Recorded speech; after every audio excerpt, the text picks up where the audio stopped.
Good morning, karibu sana. This is the Morning Cafe, the 2nd of April 2026. Hayawi mwishowe huwa tuko hapa kukuamsha the best way we know how. How hot is your coffee? My name is Fred Ndimuli. This is the Morning Cafe. My name is Ann Odida, and a lot is happening already, and that is why we are here. Yes, yesterday, a day of drama outside Parliament, where I never knew a governor could actually take off like that. The kind of drama we saw, and I don't know, the questions that people are asking is, imefika sasa ni kushikana mashati. Sasa senators na governors sasa imefika mahali imeharibika. Yes. Kaende tushikane mashati sasa. There was a lot of drama yesterday. Yes, if you cannot respond to the queries that they're asking you, you know, senators can call anyone to the Senate. Then if they keep on calling you and you keep on refusing to go, they will come for you physically. That's how itabidi take matters in their own hands. They sent police to arrest Governor Sakaja. Yes. He still didn't show up. Yes. Alihepa na akaenda. Sasa wameamua hao wenyewe watashika mtu. Wacha tuone. This is exactly what happened yesterday outside Parliament. Governor Lelit of Samburu had appeared in Parliament, I don't know to do what. Then apparently he did not make his way to the Senate. So the senators got wind that the governor was around, and they went out to get him physically. Check out this video footage. Governor, we have come to get promotion here. Kuja tuende promotion. Wewe tunataka. Tunataka kundani. Si umekuja kutuona? Twende.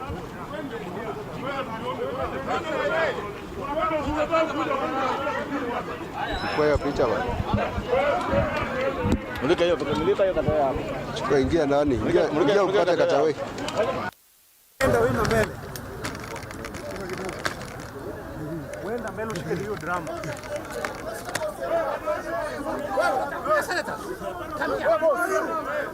You have to be at the Senate.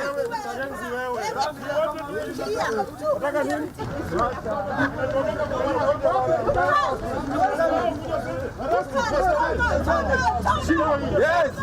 Come to the Senate. You have to be here, not at the gate.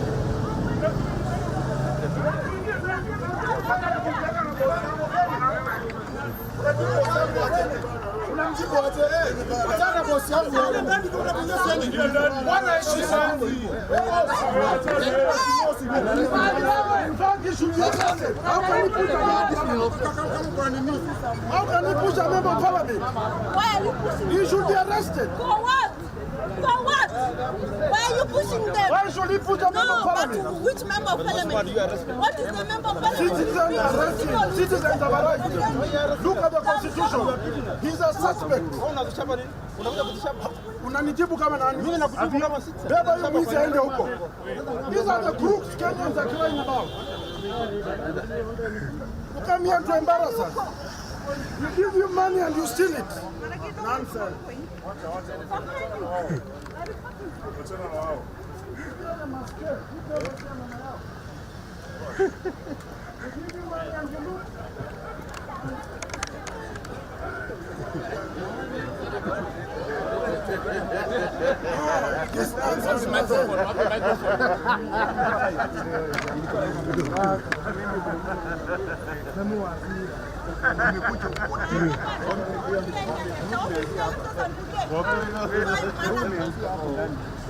You can't play with Samburu County. You have to be fair across the whole country. When then you no, we have to be fair. Both houses and the governors have to be fair. You can't, honorable members cannot come and arrest a fellow colleague. He has a right to come to parliament. He's a former member of parliament. He's parliament restricted from other people. Even Gen Zs went into this parliament. It's not a private house, it's a public office. Una support governor ama Senate? Ana support governor. You know, umeona the confusion hapo. Magana ulizo una support nani? Una support governors ama Senate? Inaitwa mili. Yaani mpaka unarusha ngumi ujini italand wapi. Yes. Kila mtu amekasirika, wanaitwa honorable members. Next on keeping up with senators and council of governors. Lakini I think the best moment for me was when the governor took off. Actually alikimbia. Yes. Alitoka mbio akaenda kadandia gari yake. Wewe unaweza baki? Mlango ilikuwa inafungwa kama gari inaenda. Unaweza baki because clearly the scene ilikuwa tayari inakuwa heated. His bodyguards walikuwa hapo wanaanza kushikana mashati na these members of parliament. Yes. And you also saw Edwin Sifuna the way he also kwanza ni alienda akamshika. Akamshika hivi. Come here. And all this happened in the full glare of cameras. Yes. This is very But serious. you know, it says a lot that when now these leaders start enforcing things and taking matters into their own hands, is the system underneath working properly as it should? Then what are the proper channels? Why aren't they doing what they need to do? Exactly. There must be structures of how to do this. Even if you summon governors and they fail to appear, is this what we descend to? Like we now get physical? Ati wamekataa kusikia sasa ni tushikane mashati. But I also think that was a bit provocative when the governor went there in the precincts of parliament to do what exactly? If they have been summoning you and you're not going to... Even if you summon me and I Senate. show up, then you come for me in that manner. Ukuje unishike hivi, so now you frog match me to where I'm going. Umejileta kwangu. No, but why frog match me there? I'm not supporting the governors though. Yeah. But even if I've come to explain anything to you, alafu kuja unishike hivi, kuja sasa, Kuja ku-explain anything to me. Wewe uko huko chini, you're talking to the press. Sisi tunakungoja huku juu, it's a serious matter. It's our job we need to do. You're making our work hard. Do you know how governors are treated in their counties? If you've ever interacted with a governor at their county level, like a small god. Mjamo. It's like the way the president comes and you see everyone running helter-skelter. Governors are treated like that in their counties. Yes. Alafu unakuja unamshika hivi ati kuja hapa sasa tumekushika wewe. No, this is different. Na kuna mtu amesema hapo, we are giving you money and you're stealing. All they need to do is for you to answer to the questions that we want to ask. How was this money spent in your county? Mbona hakuna shule hapo? It is the biggest conversation, of course, and I can see on one of the headlines they're talking about governors risk losing their jobs for failing to appear before the Senate. Yes. I do not know if that is where we should be going. Should we? These are the stories making headlines. So I know we'll be talking about this starting now, 6 a.m. up until late in the night. Let's take a look at the state of the weather at this point.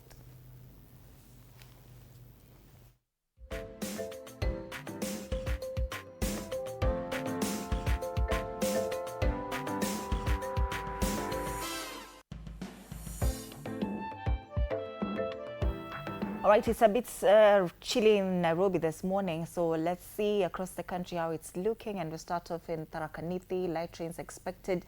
This morning it's 15 degrees. It's 18 degrees actually, highs of 27 degrees expected today. Kilifi, it's a mostly sunny day today. It's 26 degrees this morning, highs of 31 degrees expected. Machakos is also raining this morning, 15 degrees, highs of 24 degrees expected today. Now, Kisumu is a partly sunny day, 18 degrees this morning, highs of 27 degrees. Nairobi, it's raining, as I've said. It's 15 degrees this morning and highs of 25 degrees expected today. It's a partly sunny day in Narok, 13 degrees this morning, highs of 24 degrees expected today. And that's the state of the weather.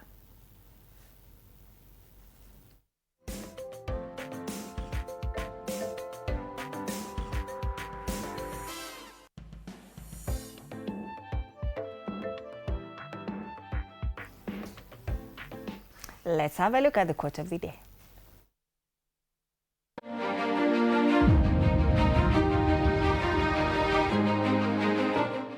Dreams are more than mere fantasies. They represent visions of possibility. The future belongs to those who have the courage to chase their dreams with passion and determination. Now let's update you on news making headlines this morning in the dailies.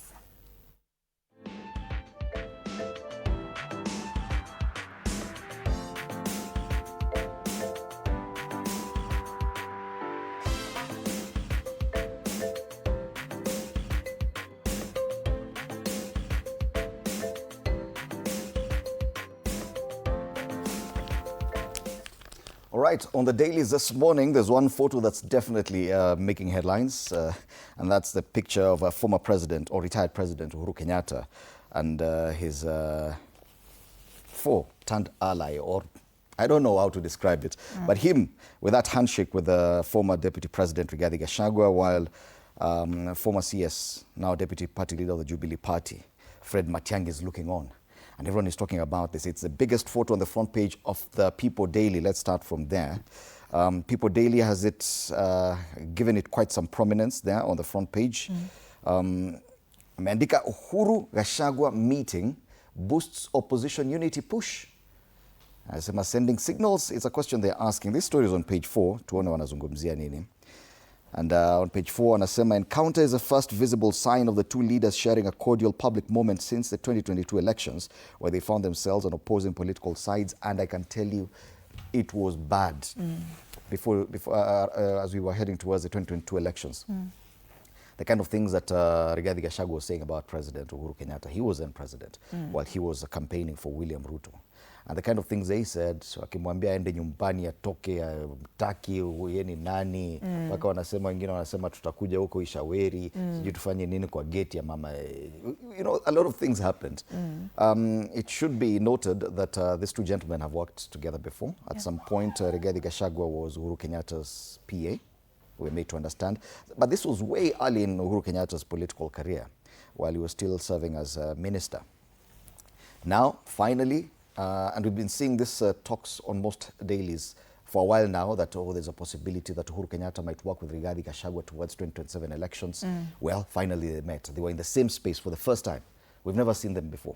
So wameketi hapo, even at the funeral of this former senator who passed on yesterday, who was being buried yesterday.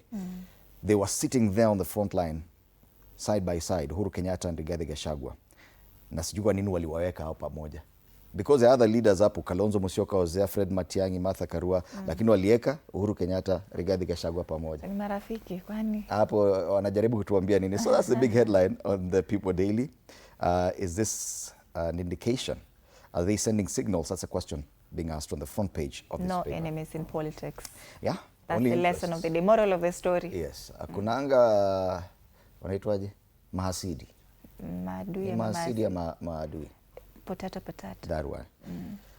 Out of order, why Wetangula is courting fresh trouble is another story on page 3. And this one talks about the fact that Azimio has actually written to the House and they wanted to change the arrangement of the House leadership. But Speaker Moses Wetangula dismissed that move. Now, quite a number of MPs are saying he's out of order. He should be removed as Speaker. That's the story on page 3 of this paper. That's the People Daily this morning. All right, that story about Uhuru Kenyatta, former president, and of course Rigathi-Gachagua is the main story on the front page of the Daily Nation this morning.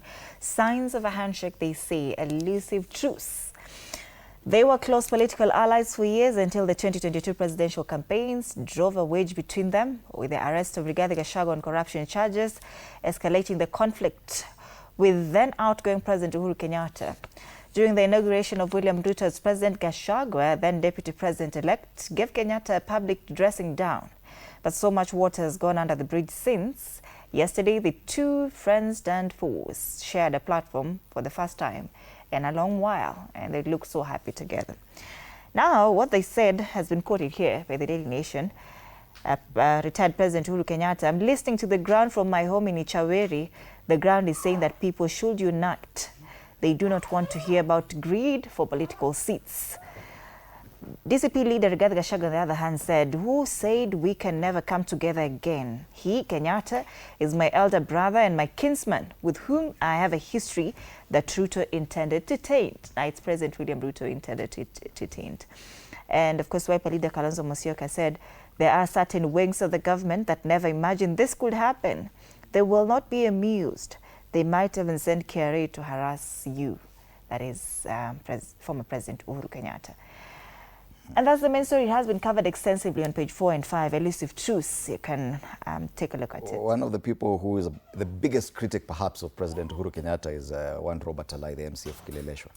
Every tweet that he puts out there, he always has to throw a jab at Uhuru Kenyatta, even when it's not linked to Uhuru Kenyatta.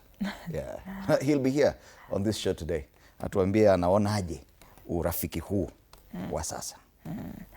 Court relief for workers on SHA. The High Court has temporarily barred the Social Health Authority from locking out workers from accessing treatment in hospitals over delayed remittances by employers.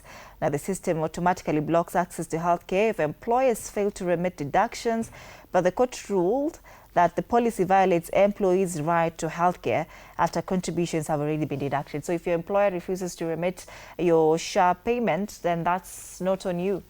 That's on your employer. You'll still get treatment according to court. And the date every month when employers must remit their employees' contribution to the insurance fund is the 9th of every month. Early Easter, school holidays, rampant pressures on hoteliers, travel agencies. Actually, even flight prices have really skyrocketed.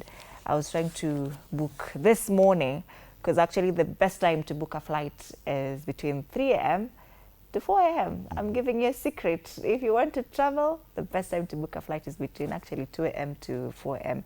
Zisha Panda, everybody's trying to book a flight to go different places, Kisumu, Mombasa, wapi across the country. Happy Easter in advance. On the back page of the Daily Nation, 48-team lineup complete.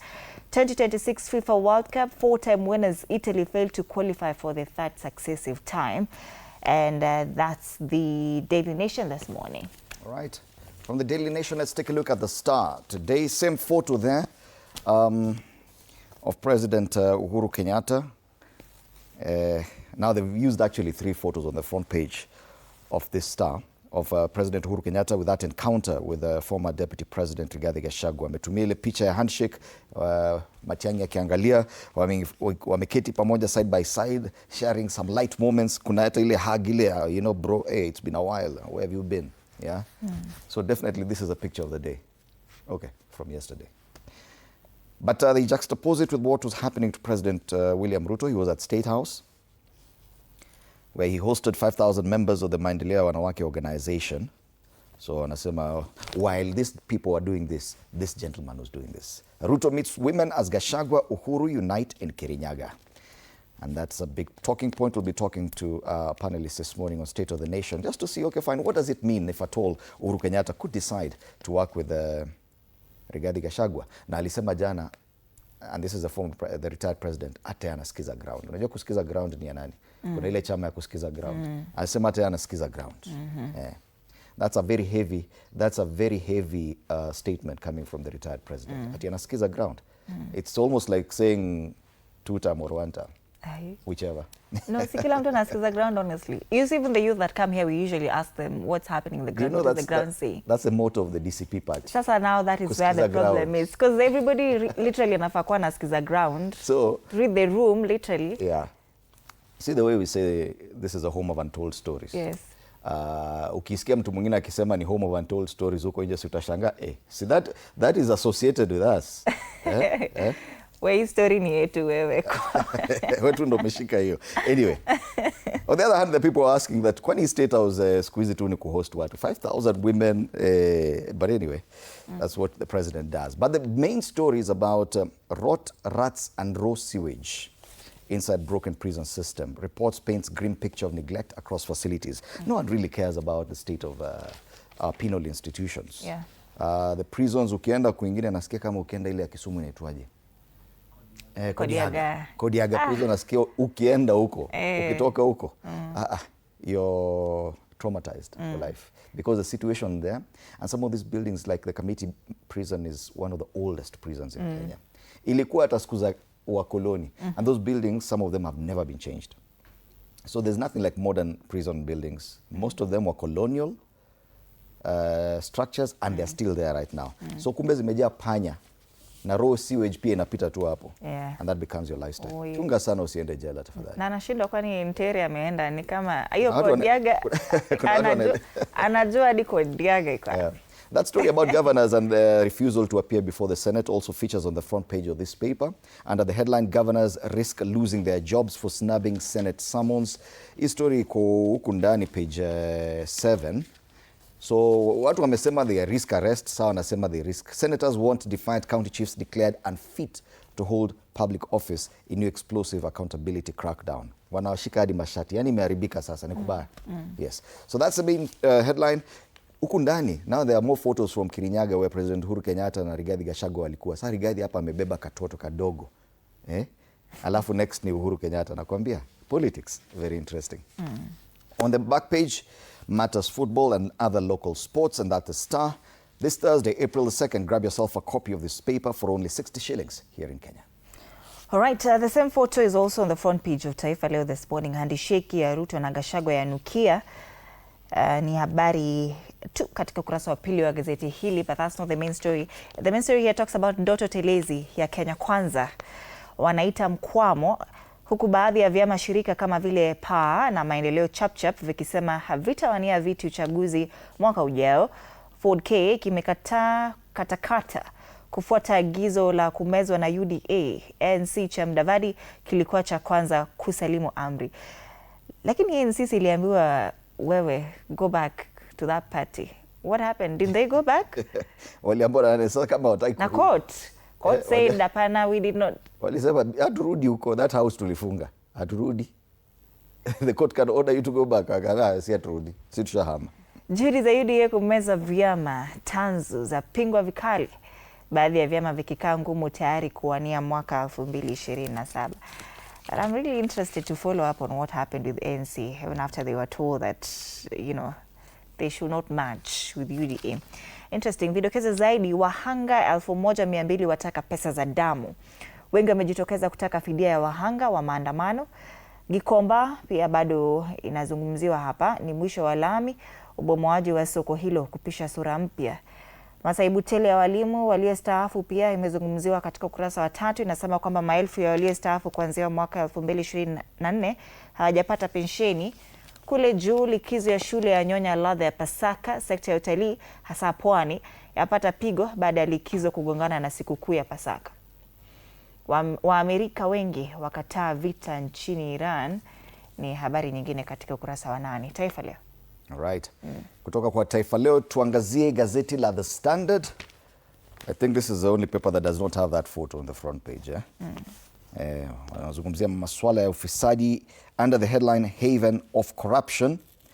A blistering United States trade report has cast the William Ruto-led government as a corruption-riddled market where bribes, opaque procurement and regulatory hurdles lock out fair competition, piling pressure on Kenya as it pursues a high-stakes bilateral deal with Washington. Despite rising trade volumes, the warning signals a headline from the Trump administration, with sweeping reforms likely to be demanded before any agreement is sealed. The story is on page 4. Currently, the balance of trade, U.S. exports to Kenya up by 28.5%. Kenya, on the other hand, exports to the U.S. up by 16.5%, but they said now this balance of trade is at risk given the kind of reports about the level of corruption in this administration currently. So you can read more on this on page 4 of this paper. Page 4, yes. Trump administration exposes Kenya's rot ahead of trade deal. Now, what will happen? We do not know. But there's a very interesting story on page 3 of the Standard. They talk about Gen Zs choosing to save over helping parents. And this is a survey. Nyinyi mnazungumzia black tax, ni millennials na Gen X na wengineo. Gen Z wamesema not us. Sio sisi. Sisi hatasumbukana hiyo. Wamesema Kenya's Gen Zs, unlike millennials, have refused to pay black tax and are instead saving for retirement. This is a new study. It reveals that millennials could be the last generation to support parents and other dependents. The report says the sandwich generation suffers a constrained income as a result of supporting relatives. So if at all you are there as a millennial and you think that your retirement plan ni wale watoto umepata. Correct. Ati unangoja uko na watoto 6 ama unataka kuongeza ndio ati ukue safe once you turn 60. Pinya kabisa. Utaumia. Hao watoto hawatakusaidia. Wamesema pesa wanatafuta ni yao. Yes. Interesting time to be alive. I tell you, that one, but it's so true. Yeah. How Gen Z, they don't really care. Good for them. In fact, sasa ukiuliza mtu kwani ujengei mzazi, anakuambia walikuwa wapi kujenga. We should encourage them. That story about governors features on page 7 of this paper. 11 governors have snubbed Senate summons and they've already been fined $500,000 shillings each. Do you know they really don't care? Yeah. They'll just pay from the county coffers. Actually, there's some who paid already. Unalipa tu kutoka kwa county. Si ni governor ameambiwa. Inalipwa tu. Hiyo si shida. And I think that's the frustration that's now showing with the senators. Wanajaribu kuwa fine, wanajaribu kuwatumia polisi, sasa wanawaendea hao wenyewe wanashika mashati. Yesterday karibu wapigane ngumi. Nairobi Senator Edwin Sifuna na huyo governor wa Samburu. Yeah. There are some videos, not the one we have. I've seen other videos. Mahali walikuwa shika ngumi hivi. We. Kashati kangetembea. People want united, Uhuru tells opposition. Hiyo picha ambayo iko kwa magazeti yote pale page 6 of the Standard. And on the back page, it's all dance for DR Congo as Italy fail again. Italy failed to qualify for the World Cup. Delirious football fans took to the streets of the capital Kinshasa and danced into the night in the rain after the Democratic Republic of Congo reached the World Cup for the first time in 52 years. So DRC wako World Cup. DRC hata wajui hiyo country, they don't know some corners of the country, but wamefika World Cup. Sisi hata stadium ndio tunang'ang'ana kujenga. Meanwhile, Italy wako. So we'll be watching the World Cup and watching DRC na tunawa celebrate. Huwa mnafikiria DRC wako nyuma sana. Batoto ba Mungu. And that's the standard today. All right. Business Daily finally. Payslip low as Mbadi holds back tax cut plan. You remember sometime in February we were telling you, oh, if you're earning 50,000 and below, now tax itapunguzwa, there's a way you're going to enjoy. Now something is happening. The Treasury Cabinet Secretary John Mbadi has walked back on an earlier promise of income tax cuts before the end of the current financial year, dealing a blow to more than 1 million salaried workers who anticipated cautions from the rising cost of living. There's over 1 million, it's 1.36 million Kenyan salaried workers who are earning below 50,000. So Mr. Mbadi, on February 9th, promised that salaried workers earning 50,000 Kenya shillings and below would enjoy income tax cuts of between 731 shillings and 2,127 under proposed changes to payee tax brackets that was aimed at cushioning low-income earners from inflation. Hiyo ni kama ilikuwa story jaba. Kama walikuwa umeipangia hiyo pole. Hiyo ilikuwa story yenye iko page 2. You can read more about it on the Business Daily. It's very interesting. Ndindi Nyoro and Thika MP buy KQ shares amid invested deal talks. That's another story on page 2. They say 2 members of parliament have bought stakes in the national carrier Kenya Airways amid ongoing talks to bring in new investors to boost the airline's fortunes, regulatory filings for February 2026 show. On the ticker, US flags persistent tender fraud customs barriers in Kenya. Why court approved liquidation of collapsed Explico insurance. And of course, shilling hits $132 on Iran war. Wow, the shilling's average exchange rate against the dollar has touched the 130 level for the first time since August 2024 on the back of a gradual depreciation since the Strait of the Iran war at the end of February. The Strait of Hormuz war, Strait of Iran war at the end of February. Interesting. Like every time we go on a crisis, the shilling has to But the shilling has curiously remained very strong. Yes. At 130, 129. Remember last around 2022 during elections, it was really fluctuating from 120 kidogo in a panda 125. But after the elections, it shot up to 165. Yeah, then it went down to 129 and it's stabilized there for quite a while. 2-3 years now. Mpaka World Cup wanauliza, at World Cup, World Bank. That one, World Bank. They actually raised an issue. They said that that is not natural. But anyway. Let's cross over now and take a look at what's headlining across the border in Uganda. The Daily Monitor talks about national ID delays sparking citizens' fury. So the National Identification and Registration Authority has pinned the challenge on soaring demand and operational adjustments. Kwa hivyo wako na shida tu kama ile tu, delayed ID issuance. But there's another story hapa juu. There's a journalist who's been taken to court for declaring the First Lady dead. It's called Arnold Anthony Mokose. He was charged with publishing false information announcing the death of First Lady Janet Museveni. See, it was Fool's Day yesterday. He appeared before Grade 1 Magistrate Ivan Maloba in Kampala and he denied the charges. He did not write yesterday, but yesterday ndo alikuwa kotini. Oh, hey. Kuna mambo ingine usicheze nayo. Lakini of course even in Kenya they do a lot of that. Anyway, that's the Daily Monitor. Take a look at the other paper. That's the New Vision still in Uganda. Government plans tough law on foreign funding. That's a big story. But pale chini kuna story kama ile ilikuwa pale bungeni in Uganda. Mayor and engineer fight over traders eviction from streets. Kama saa ile Gikomba upate governor pale Sakaja wanatandikana na engineer pale wanashikana mashati proper. Politics has gone to that. Yeah, it has come to that. Sasa ni hakuna rules. Sasa ni kushikana mashati. Kaende. That's in Uganda. In Tanzania, the citizen fuel price outcry, of course, what is happening in Iran.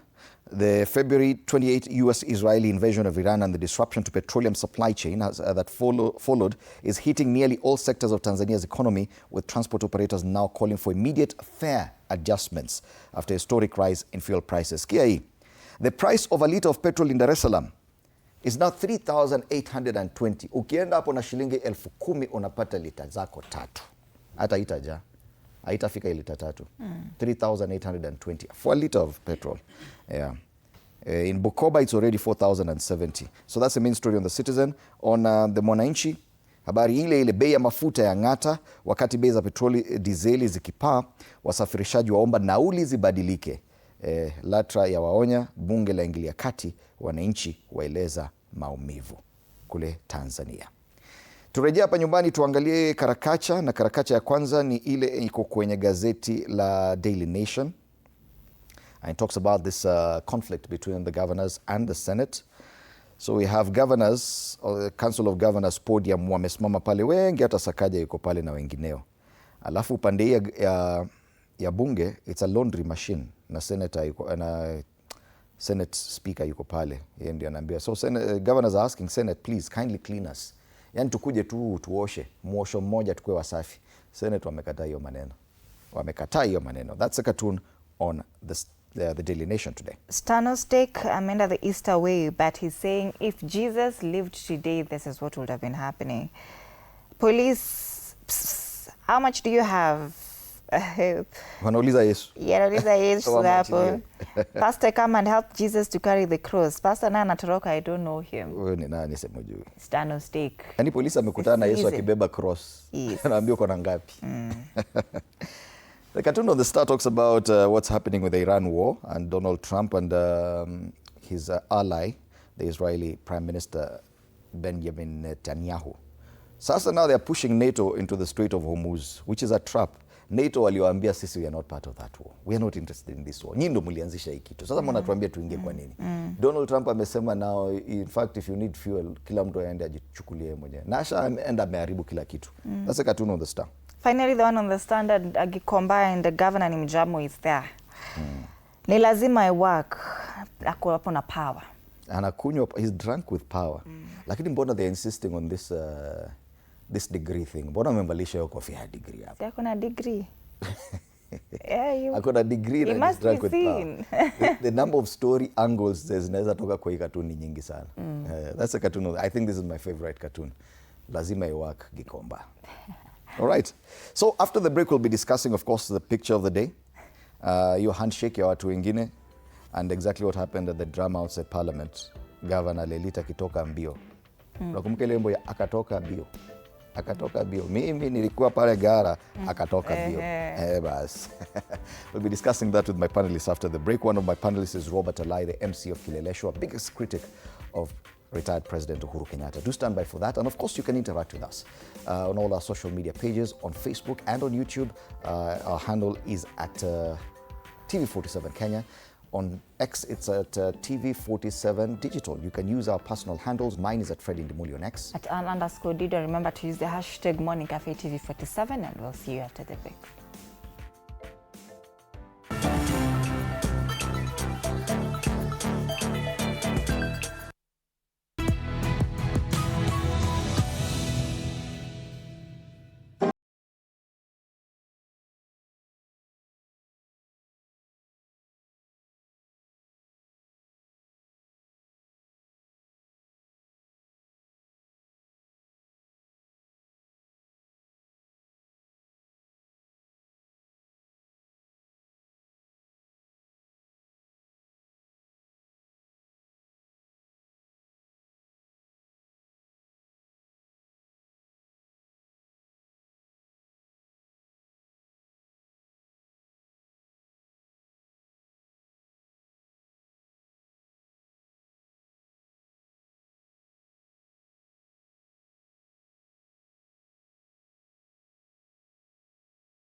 All right, good morning, and as I promised, we'll be here to discuss the biggest headlines. One of the biggest conversations is about the conflict between senators and the Council of Governors. This appears to have escalated somewhat with the drama that was witnessed outside the precincts of Parliament yesterday between Samburu Governor Lelit and senators who wanted to arrest him and frog march him to appear before a committee. That is what we want to look at this morning, with questions around whether or not the senators crossed a line. Is this tantamount to harassment? Should this be the way to demand accountability from the county chiefs? Just a reminder, this is TV 47. This is the Morning Cafe. My name is Fred Indimuli. This morning, we're privileged to have with me in studio Robert Alai, who's the MC Kilelesho Ward. Karibu sana. Asante sana. A firm defender of matters devolution. And he also has an opinion about what happened outside Parliament. But let's watch what happened, this drama that unfolded right outside Parliament in the full glare of cameras yesterday. Governor, we have come to get you. Kuja tuende pamoja. Ni wewe tunataka. Tunataka kundani. Si umekuja kutuona? Twende.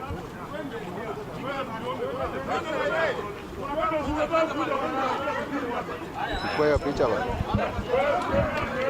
Mulika hiyo kata yako. Chukua, ingia ndani. Ingia upate Katawe. Enda wewe mbele.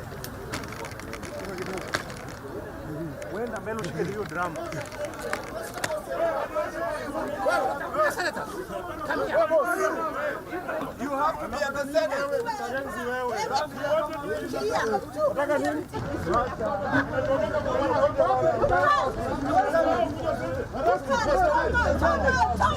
Yes. Come to the Senate. You have to be here, not at the gate.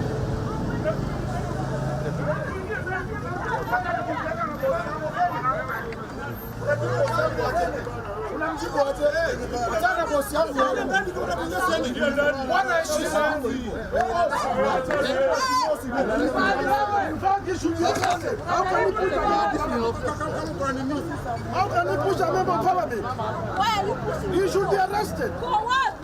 For what? Why are you pushing them? Why should he push a member of No, but parliament? which member of parliament? What is the member of parliament? Citizens arrested. Citizens have arrested. Look at the constitution.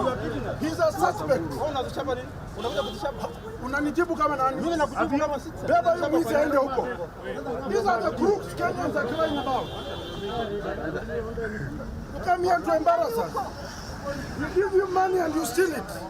Nonsense. You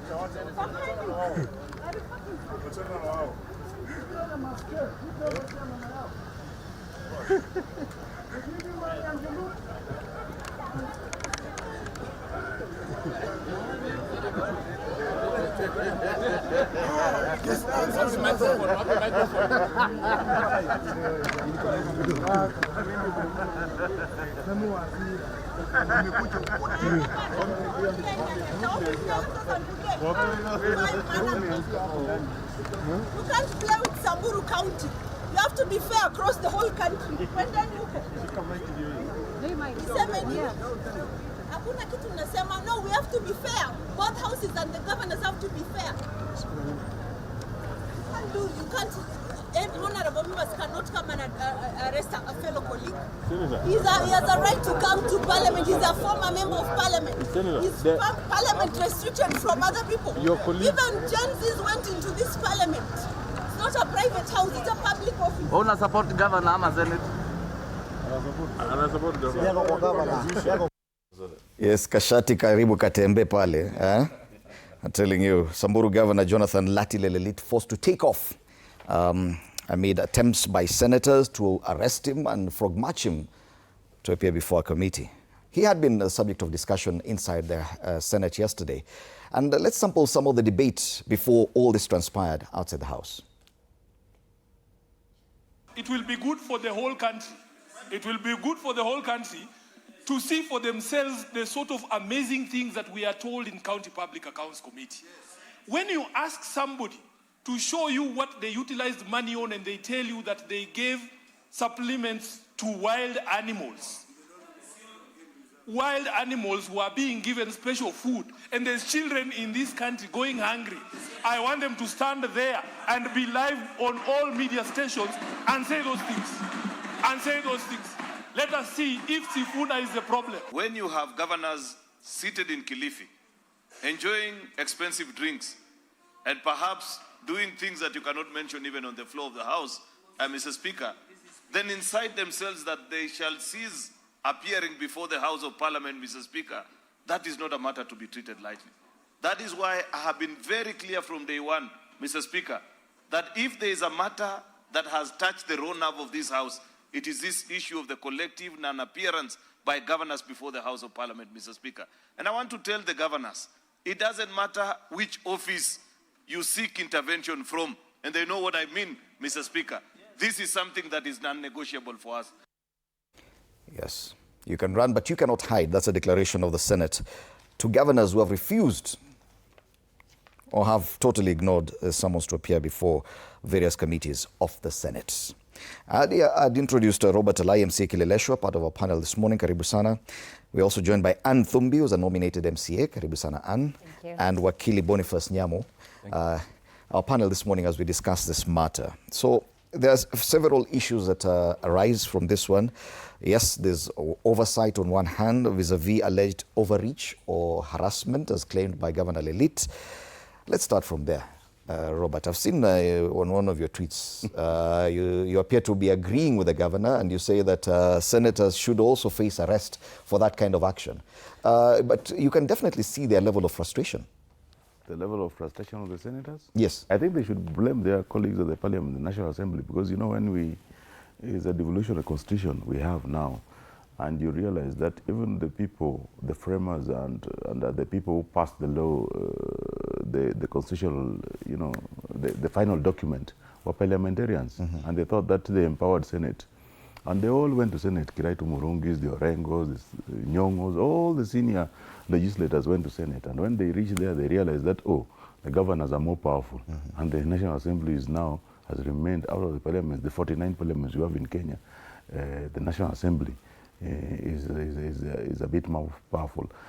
My frustration yesterday was with you know, the legal procedures of doing some of these things.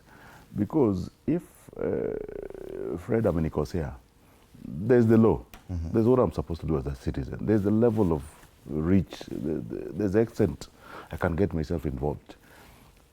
When senators decide to manhandle a governor, now it becomes the law of the jungle. The law is very clear. The sergeant at arms, the police, the institutions given the powers to enforce the law are there. It is not the senators. If a governor refuses to appear, you can summon. Then you get the warrant of arrest. That is the only extent you can go. You can now not go, you become bouncers. How do you, the same senators, the bosses of Linda Mwananchi were talking of goons the other day. They have become goons inside. Surely. Not every senator there was a member of the Linda Mwananchi. I've seen Senator Eddie Okech, and there's the other side of it. If you check my tweets well, you can see I've been asking myself that, you know, that's a house of debate. And it's good that Shemeji yangu here was was a honorable member in that house, and he's still a honorable member. My challenge has been that how do you become that every one of them were united in manhandling the governors? You know, in fact, I was very proud of Senator Zena, because she stood up.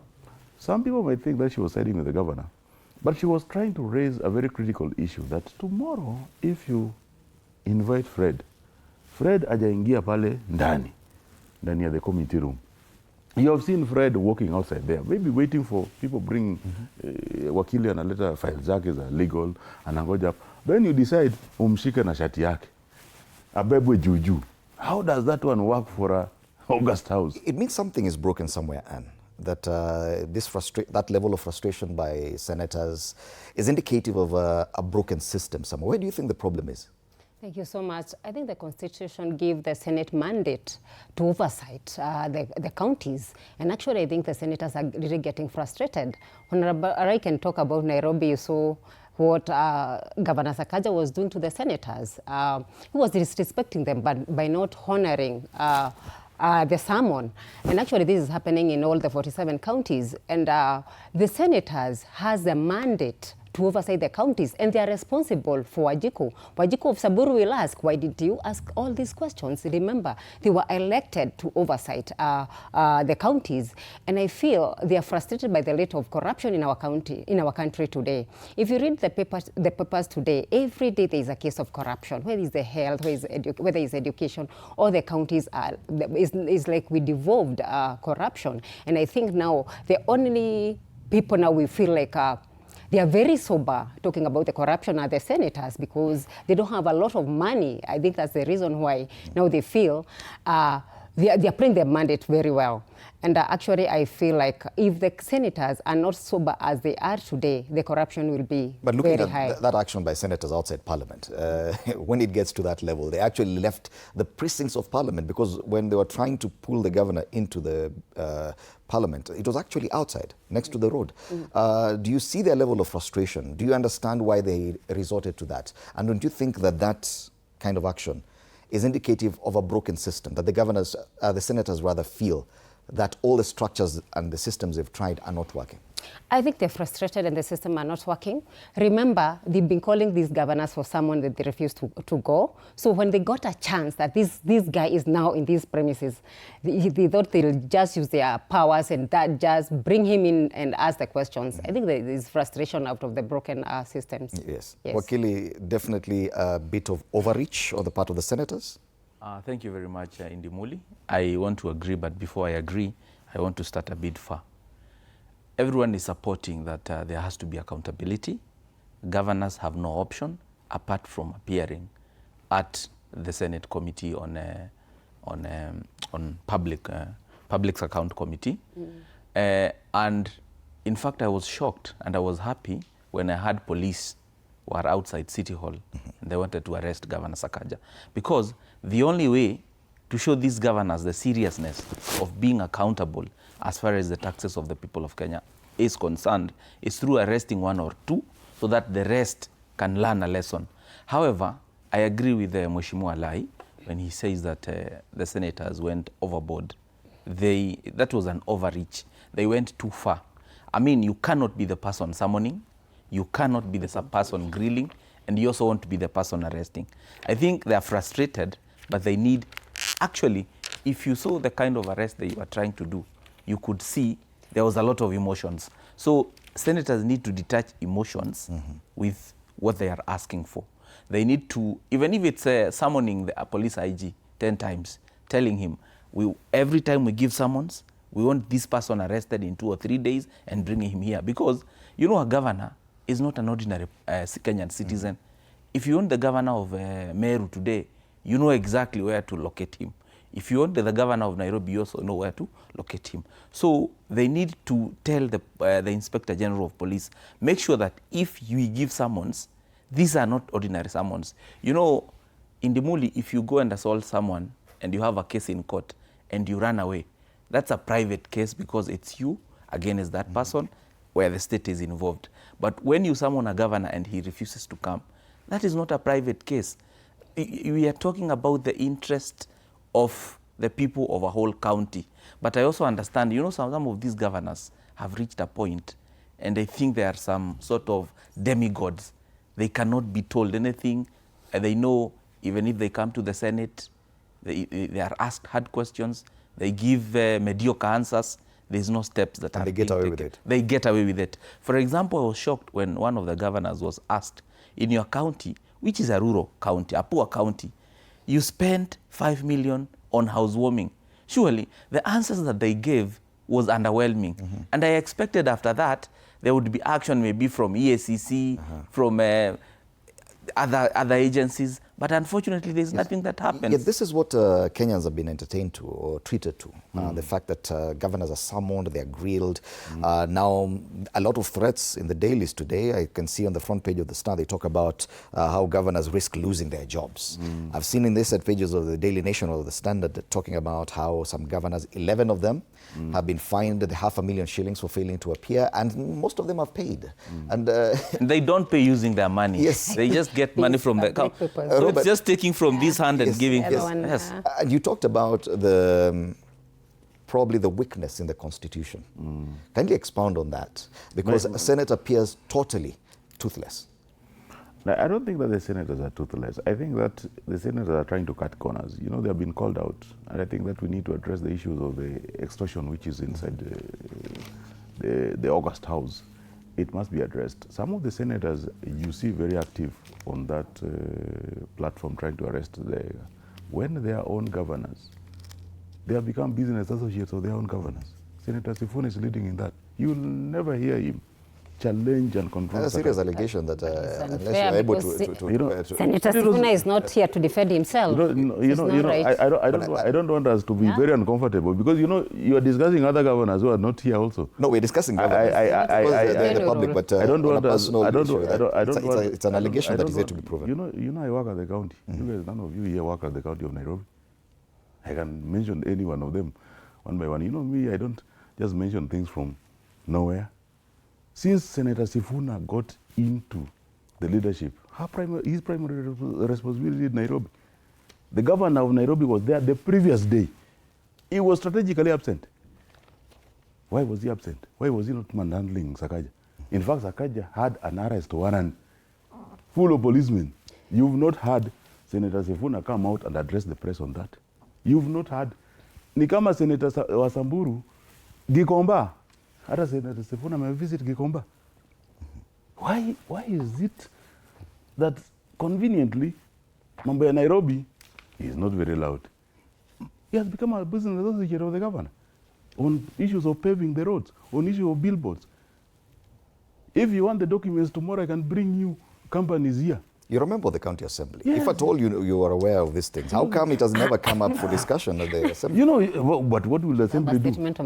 What is the first tier of oversight but what will assembly do? What will assemblies do? Because now it's called whistleblowing. Before. When we if there's one person who has called them out on these issues with facts and evidence. In fact, the fact that even today we have 22 acting directors, it is something which I've even raised in the office of the Secretary General of ODM, Sifuna. Even that very fact that we have never had a substantive county secretary in Nairobi. The county secretary is the CEO in the executive. We have never had that. So I think that these people, they need to address the issue of the extortion.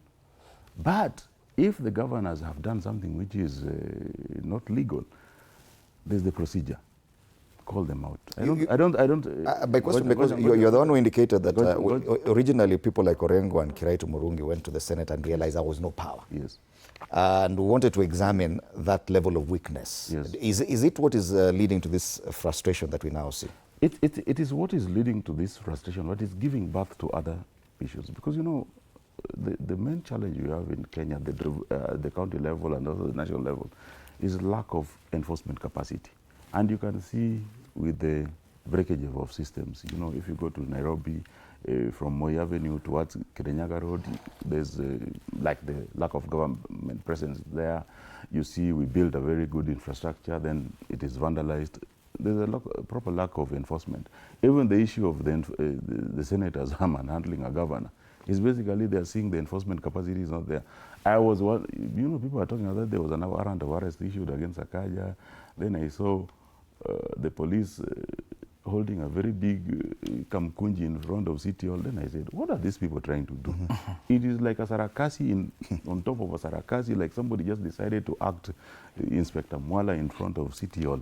And I asked myself that if today the police want Fred, you will not even hear that wanaenda kwa immediately they want Fred. You will just be plucked from the studio, pap, tuende. But suddenly, and there I was asking the governor, kwamba, governor, see, you're being looked for. So you just go see the police. Say, nobody has told me I'm being looked for. I'm just seeing people addressing. The phone was available. The phone was online. They could know, they knew where it was that time. Wameenda kupika sarakasi mbele ya, it was very frustrating. Right. Because, you know, like, we are just treating Kenyans like fools. But I'm reading something else here, Anne, that when it comes to oversight of county administration, the first tier of oversight is definitely the county assemblies, the respective county assemblies. Do you see a level from that, a level of failure at that level? That as you accuse senators of extortion and bribery, probably the respective county assemblies already are in the pockets of their governors and they're not able to do anything.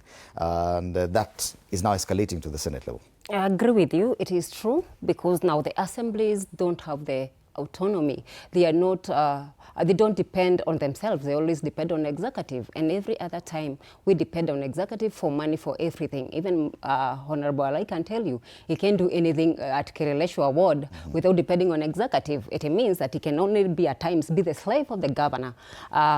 And we're looking to a point of maybe in future, the assembly need to have that power of independency, which we are lacking today by the constitution. Although there was a bill by the president, I mean, there was a executive order, which I think is not being implemented in our counties, because now the assemblies were given powers to depend on themselves. But unfortunately, you find that we still depend so much on the executive because of the money and everything. He can tell you you can't even make like an independent even bill or a policy, like directly or just a bill that is really affecting executive. He can tell you for sure you won't get development in your area. So I think it's the highest time we look onto our constitution, maybe in future if there'd be amendment, or if that bill or that policy or the executive order can be implemented in our county. So we cannot expect any level of oversight from county assemblies. Honestly, it is there, but it's not 100% fully there. He can tell you there are things he can't say, there are things he can't do, because you find that if it's just like the National Assembly today, you find that the members of National Assembly who are not on the government, they are suffering from development. Beside the CDF, that is constant, that is a certain percentage to everybody, all the other development, all favors are not going to those areas. It's the same case to MCAs. And I don't want a lie to corroborate. It is true. He knows that. Tayari mko kwa mfuko ya governors. No, not really. We are not in the mfuko of you are looking at senators. He can tell you for sure. You're pointing figures at senators. But there is a weakness, there is a gap. There is a gap. You know, by the way, you saw, and in fact, you need to go to the records of when we go to the current term of our parliaments, the third term of devolution, and the first business for us was to call all the senators in this country, more than 2,000 of them, and we met at KICC, and we agreed that there are some things which you have to agree on.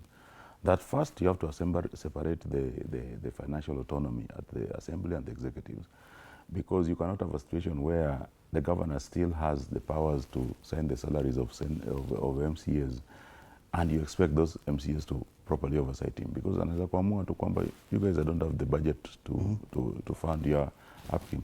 Then we say that if I criticize a governor, development must still go to my ward. So that is why we want something called Ward Development Fund. It does not mean that we want a fund we control. We are saying that equitable share per ward should go, whether by law, it should be on law, because now is a situation where the governor decides where development goes. If he says that Kileleshwa Ward will not get development for the next 5 years, you can do nothing. But you still get some frustrations, Mheshimiwa. Yes, honestly, for God's sake, be honest. You still get a lot of frustration from the executive. No, but I'm explaining the same. These are all frustrations. What I'm explaining here are frustrations. So some of these things were so hard, and that's why you see we brought these things, and it's very good that the president listened to some of us and say that we have to, and you know, the law was passed which now give the, and I think this is going to be the first financial year where we're going to implement the same, where we're going to separate the assembly budget and remit exchequer remittance from treasury goes directly to the county assembly accounts and doesn't go to the CRF. so that the governors decide where to send the money. Those are the frustrations we have. And, you know, even the frustration, the small frustrations where, you see, the reason why I was removed in Park, and it's good that you have had this frustration. You remember when I went, and it was before these same senators. These same senators were telling me that, why are you holding Ndugu yetu to account? The same senators manhandling the government. So I was called, you know, the system is just rotten. Yes. The system has gone wrong. And Wakili, this is what we want to probe now. The weaknesses in our system and laws, in as far as devolution is concerned, the level of arrogance or even impunity that we are accusing the governors of has already started at the county level. County assemblies cannot hold any governor accountable. Now, the governors are feeling that even the Senate should not hold them to account. No, I agree there's a challenge. However, I do not entirely agree when Mheshimiwa Alai and Mheshimiwa Anita say that they're helpless, that their hands are tied. Why? Because if they say the reason as to why they, for example, Alai, the reason as to why they cannot oversight Sakaja is because if they oversight him properly, they will not get development in the wards. Now, they are not oversighting him. What development has Sakaja done in Nairobi? He is doing absolutely nothing, apart from building flats here in Roysambu, buying properties in Dubai, opening bank accounts. You know, that too cannot be proven. It can't be proven. If you call for documents, we can bring documents. There's a very big flat just next to us here in Roysambu. So what am I trying to say? I agree there should be autonomy as far as county assemblies are concerned. And that is almost sorted because there was a bill that was signed and became law. So it's just waiting the next financial year to be implemented. However, as far as development is concerned, I agree. I agree with Honorable Alai. We need to have a law whereby, you know, even if you don't support government, your people or the people you represent should not be punished simply because you as an MCA do not agree with the governor. However, some of these things, the MCAs also need to up their game because I have had opportunities to listen to many MCAs, and it's like they believe the governors are not their bosses. In fact, if you ask me, the governor is not the boss to the MCAs. It's the other way around. These people, for example, do you know MCAs have powers to summon a governor and ask questions? Ask Honorable Alai, when was Sakaja summoned in the assembly? They have never summoned Sakaja. They only summon CCs, chief officers. And so it is disingenuous for any MCA to actually point a finger at senators. You see, let me tell you something. If you invite a governor to come to your committee and explain some things, even if they do not do those things, at least you will have an opportunity to show the public, like the way Kajwang does. In fact, Kajwang is doing a good job in that committee. You call those governors, you ask those hard questions, the cameras are all over. So the common mwananchi who is on the ground will be in a position to judge based on the answers that governor is giving. And you can see there are some governors who give underwhelming answers, and you see here, there's a problem. Yes. Wanasema ati governors wamefura kichwa. Kama kuna mtu amefura kichwa, it's because of what MCAs are doing. Mumewafurisha vichwa sana. No, I think, just like I said, there is a weakness in our constitution that gives a lot of, a lot of powers to our governors and executive. It is very hard. Mheshimiwa is not telling you the truth. Much as we are saying there is WDF, or Development Fund, there still can be a lot of frustration. Remember, there are other development that can be maybe like World Bank projects. And you can really get frustrated. You find that those MCAs who are supporting the governors, who are singing the choruses of the governors, are the one getting the development. Like now, all of 85 wards in Nairobi, I can tell you, some are more developed than others because now MCAs are clapping to the governor, same to the other counties, where you find that those MCAs who are opposing the current government are not getting development. Much as saying that we are supposed to have like a bill or a policy that development are supposed to be constant, there are still so many other things that can be blocked from happening to the ward or like benefited the people that elected you. Let's go back to the conflict now between the Council of Governors and the Senators. And this action, the drama we saw yesterday, and of course Governor Lilith now claiming that he was harassed, he was assaulted, and of course the Council of Governors coming out to support him. This looks likely to extend this conflict further. That governors will now say, hey, you're even manhandling us. Why should we show up in the Senate? Do you see a way out of this conflict?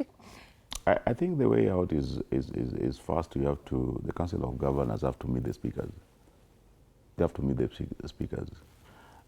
I don't know the beef, you know, because I'm not a senator, the detailed beef with the senators, but I know that they are within their mandate to do the right thing constitutionally, which is oversight, and represent also the voices of their constituents.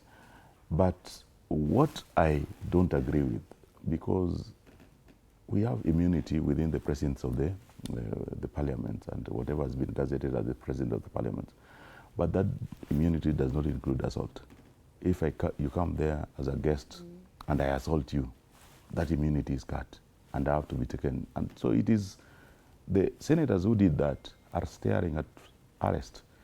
If the Council of Governors want to hold senators to account, they should not excuse the physical. It's like having a wife at home and you decide that huyu bibi nishalipa mahari, sasa lazima nimpige.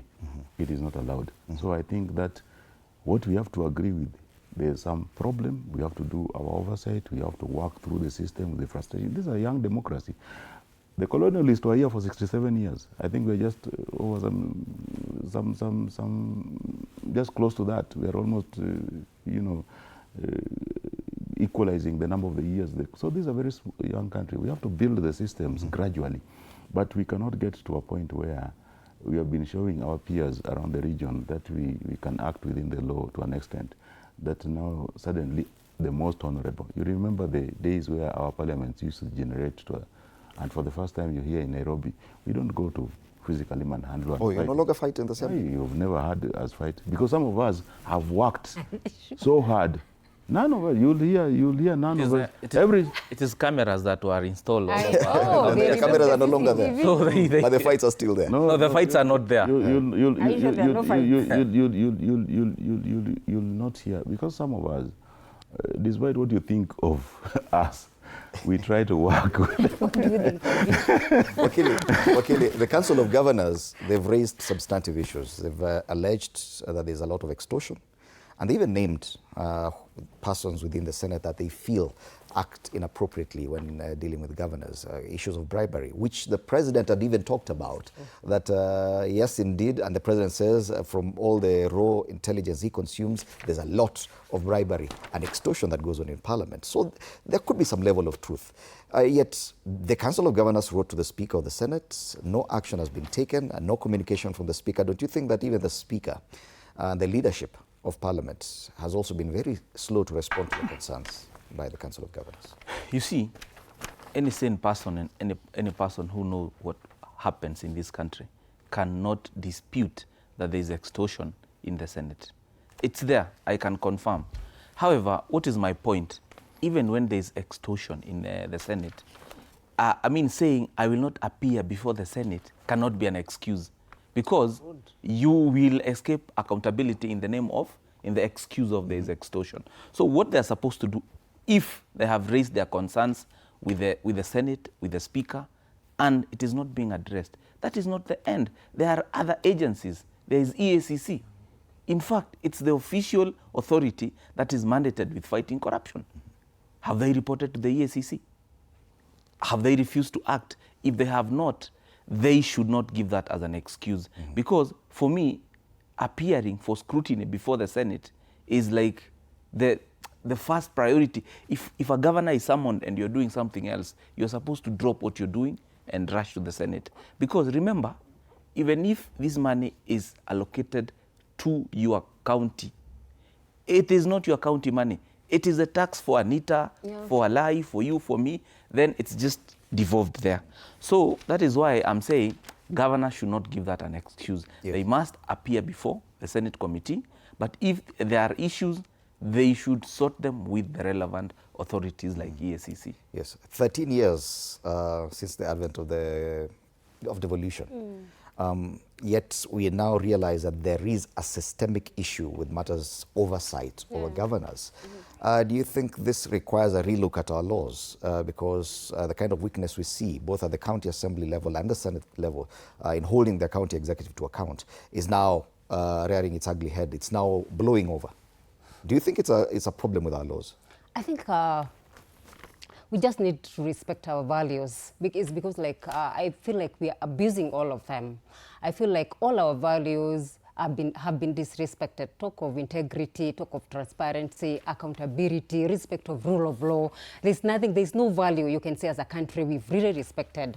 If you can see what is happening today, is corruption everywhere, to the counties, to the Senate, to everywhere.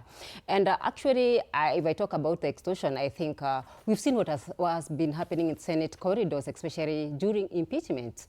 And this issue is not only about Senate alone. We've seen executive giving senators money, giving members of parliament, especially during impeachment of Uhuru-Gachagua. You saw all what was happening. We had there people who took as much as 20 million for that impeachment. So I think we have normalized corruption in all our levels of government. So I think it's the highest time we respect our values and we respect our constitution that we voted for with 62%. Yes. It's the highest time we respect that document. Wakili says that even the COG, in the accusations, they should have gone ahead and reported this to the ESCC if they had any evidence. The president also talked about same thing, that he even talked about an amount that was an amount linked to a bribe or extortion in the assembly, but he did not also follow up. Do you think there's any commitment from any political leader right now to fight corruption within Parliament? Just like Wakili has said, it is a mandate of ESCC to deal with such issues, but unfortunately people are not going to report to the ESCC, maybe because they're being disappointed many times. Maybe the ESCC is not working well. Maybe there is corruption as well in ESCC. We've had like the case of SHA, there's nobody who's been taken to court, so maybe people are not trusting our systems. Ndumuli, before you go on, I wanted to also remind you that yes, the president had raised the issue. The problem is that he does not have the moral authority to raise the issue. You cannot raise an issue about corruption when you are the main enabler of corruption. You remember when the immediate former deputy president was being impeached? Who was facilitating members of parliament to impeach him? The president. It's the president who was calling them in State House and giving them 5, 10, 20 million, so depending on your depending on your noise. If you are a good noisemaker, you used to get 20. If you are an average noisemaker, you used to get 10.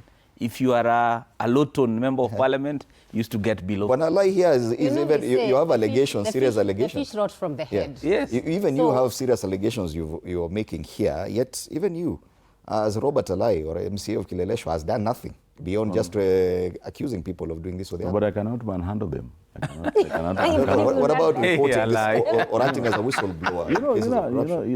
If there is one institution which I've said should not exist in this country, it's ESCC. Because ESCC is actually not doing much. In fact, now the Kawaida DCI, I think is enough. It's just enough to do some of these things, because that is the biggest excuse now. You have given the governors one point of contact to go and deal with, to ensure that none of them is held to account. You have given everybody who is corrupt. They know that as long as we have the right person as the ESCC CEO, and we ensure that we are in good books with him, then we are not going to be held to account. So some of these frustrations we have raised, and we continue raising. And I think we are supposed to hear an arrest in Nairobi today over the South Sea building, which went down. Nobody has been arrested. And we ask ourselves that why were people cutting corners? They knew that the approval was wrong. You know, the supervision of the construction was done in a very wrong way. People died. And I asked myself that even up to now, the people who were supposed to investigate it were collecting money from the officers.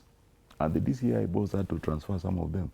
So the frustrations we are having is, of course, including in the enforcement systems in this country, that we need to wake up and realize that if we destroy this country today, we need to leave a legacy 50, 100 years from today. These people will come, our young kids who are not already, mature enough, will come and want to work with the system which you have destroyed. You seem to agree with the Council of Governors on the accusations about or allegations of extortion and bribery in the Senate. Do you think the Senate has done enough probably to handle this, or do you think it's up to the Council of Governors to prove? No, I think that is why I say that, because I want an amicable solution to this. I say that the Speaker and the House leadership, the majority and the minority, they need to meet with the Council of Governors, to see the point. Because these people are raising an issue. And when I invite you to my house and you raise an issue that kuna shida hapa, I don't need to dismiss it, but I have not seen genuine effort from these institutions, the legal institutions, the constitutional institutions, which they are not trying to listen to what the Council of Governors. I have not said that it is there or it is not there. Just listen to each other. You guys are all senior leaders in this country. Can you sit down? What is the problem? Okay, if there's a problem, the group of senators who are giving you a problem, bad name, why don't you take the law, take its Again, hand? you want to pretend that governors are so holy, they are not stealing, and now Senate, they are very pure and clean. I mean, you've seen corruption in all of 47 counties. If we degenerate to a point of calling each other, as well. And you know, my role in the service of this country is never to degenerate, because the other life I had is very informal, and I never want to use it. So when you degenerate to the point of calling me a lie, you want to pretend. I'm not pretending. Maybe kizungu yangu ndio inasumbua. But I'm saying, what I'm saying is, the kind of frustration you have. You can't say governors are clean. Who has said they are clean? Who have said that they are clean? Accusing the senators and pretending that now governors are very good people. Who has said they are clean? Nasema shida ni labda ni kizungu. What is? I've not said governors are clean. Okay. In fact, I'm saying the institutions of governors, which is called COG. Yes. There are senators who say they do not recognize the Council of Governors as an entity. It does not exist in the laws. They can only deal with individual governors, not this amorphous group. Yeah, because they don't want to. They don't want to face the issues head on. But they can decide. Maybe the whole meeting. The governors are very few. There are only 47. 47. There is a small number than senators. They can just meet. Yes. All of them, they go for a retreat. That collective refusal by the Council of Governors, a body that is not recognized in the law, it is just a grouping or a caucus. Let me tell you something. Most of these governors who are refusing to appear before the Senate are hiding behind the COG. Why? I have seen some governors who have done a good job. They are not fearing to appear before the Senate. Right. I can give you an example. Kimani Wamatangi might have his own issues, but he has tried. Every time he's called before the Senate, he goes, answers questions and goes. The governor of Murang'a, he appears before the Senate, answers questions, and there are no issues. So you can pinpoint governors. Sakaja does not want to appear. Some governors from Northeastern do not want to appear. Governor from Samburu. So there are specific governors, and there's a correlation between those governors and reports of abuse and misuse of funds. However, having said that, I also want to tell Anita and Honorable Alai, they have also failed. They have refused to be firm. Sometimes it is said, when you allow someone to come, they keep pushing. But if they come and you tell them, stop there, don't move an inch, they know, here we can't go that way. And wamewafurisha kichwa. For example, I want to give Honorable Alai a simple example. Do you know MCAs from Nairobi County Assembly, they have been in that assembly for almost 4 years, because in August, they will be clocking 4 years. Do you know they do not know who collects the revenue for Nairobi County? They have tried to ask that question. It has never been answered. They are taken in circles. They formed an ad hoc committee to investigate that matter. They investigated until 99%. Then when they were almost finishing the 1%, it is told. They never said why it is told. So those are some of the issues they need to deal with. If they investigated 99% and before they finished the 1%, someone somewhere pressed the button and told them, Kanyanga pole pole, they should let the public know, so that we know Alai and his colleagues tried, but they were stopped by someone. Otherwise, if you ask Alai today, ask him who collects Nairobi revenue. Even as you answer that question, and we want to finish up this debate so that we move to another discussion, I know you are the biggest critic of the retired president. We'll be looking at that very shortly. But we are made to understand that the president will be addressing the County Assembly of Nairobi. On 9th, yeah. This is the very first time we're having the president appear before any of these assemblies. Yes. Why should this be important? Is it because of the cooperation that we have? Even as you answer his question. No, I think on the issues, the question he was asking on the issue of Nairobi revenue, I think me and you, and it's good it's been on this platform, not anywhere else. From the day I became MCA, there's no question I've asked severally more than that, the issue of the revenue of Nairobi. In fact, we don't sit eye to eye with the majority leader because of the issue of the revenue of Nairobi. Because I'm a vice chair of the ICT committee, and the issue was suddenly taken off the table of the ICT committee and conveniently put before an ad hoc, which generated no report, no results, no anything, just went out collecting money from everybody, and it became a very big frustration. And even went against the law, because there's a limit, there's a duration an ad hoc committee needs to exist and even present its report. It never did. So I think it wasted public funds in doing the activities they were trying to do. And that's why from then on I've opposed any ad hoc committee, including the recent one which they formed to check on the cooperation agreement between the county and the national government. The issue of, you asked the issue of the president's appearing before the assemblies. I think the fact that it has never happened does not mean that it should not happen, because you know Nairobi is the second biggest parliament, bigger than the Senate, 124 members plus the Speaker 125. We have close to 600 permanent employees in that assembly. In Nairobi county government influences 60% of the GDP of this country. I think it is very important that that seat, you know, given a kind of focus, a very kind of attention, which is very important to this country. And so if the president is not going to address Nairobi, in fact, he's going to address all county issues from Nairobi. And maybe if he has time, he will go to other more important, including Nakuru, you know, the city counties start maybe, then he goes. So for a first time, there's nothing bad with trying to listen to the frustration of the MCAs and the CECs. And yesterday I saw him meet the cabinet of Nairobi, which is very unique. You know, the cabinet in Nairobi, we have said that the arrangement we have today, it is not bringing in development to Nairobi. Because everybody who becomes, we have had 5 governors, everybody who becomes governor suddenly feels like they are very close to being president. And they want to stop serving Nairobians, and they want to be president. And I think that is stagnating Nairobi. But in a devolved system, and do you see any conflict here with the president now being invited to address county assemblies? Or because there have always been questions about the kind of overreach of national government into county matters. Do you see that? Or is not a big concern? You welcome the president to interact with MCAs now? You know, I'm wondering even where the president is getting the energy to go and address the assembly. Well, we have a lot of issues with the normal public. Mwananchi is crying. The level of poverty today has gone very high. We have issues to do with health. I wish he's addressing the normal Mwananchi. I can tell you for sure, like today in Nyeri County, we're having an issue with maternal mortality for the first time. It has gone very high. During Uhuru regime, there was Linda Mama that is no longer there. The government has commercialized giving birth, and it's leading to a lot of challenges. There's a lot of issues with education, a lot of issues with unemployment. I wish the president was addressing the young people who are unemployed.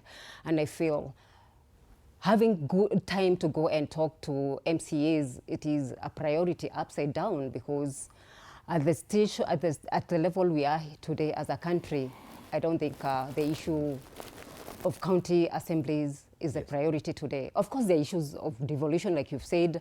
There are a lot of challenges where the national government is coming to do the responsibility of the county government. Of course, we have few challenges, but I feel like the president should be addressing the common Mwananchi who is suffering today. Out of 4 people out of 10 today are living below the poverty line, and it's very unfortunate. We're becoming poorer and poorer every day.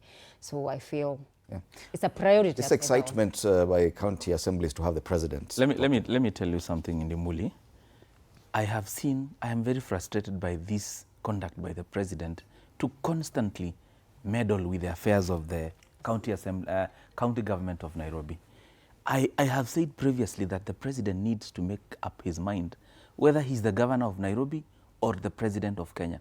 Why am I saying that the president has been meddling with the affairs of Nairobi County? Honorable Alai here with his colleagues did a very good job, and I want to congratulate them. They had organized on how to impeach this incompetent governor called Sakaja. They even had the signatures. They were able to, they were ready to remove him the following day. But just hours before the motion, they were called to State House. Wakapigiwa simu. Wakapatiwa pake, and then they were talked to. Wakaambiwa withdraw your state, the motion. So I'm wondering, what's the president's interest in Nairobi County and not Isiolo, and not Marsabit, and not Garissa, and not in Kirinyaga? I want to confirm to you that there is no other interest apart from monetary and business interests. Okay. You see this, before I finish, you see this cooperation they signed with Sakaja? It was just something to hide under. It is the business interest, especially the garbage and the roads. The road, it is garbage, roads and markets, because that is where money is. All right. Yes. Let me sample some feedback on the conversation you've been having. Allow me to sample this feedback on the conversation you're having. Honorable Sumra Irshad. He says, senators should ensure governors are held to account. Accountability matters. I support Honorable Ann Thumbi on this. So, kuna mtu anakubak on that. He says we must end corruption. Honorable Nyokabi Njehia says, very well said, Kenya is today a den of corruption. We must end this. We have some more here. Do you have any more feedback?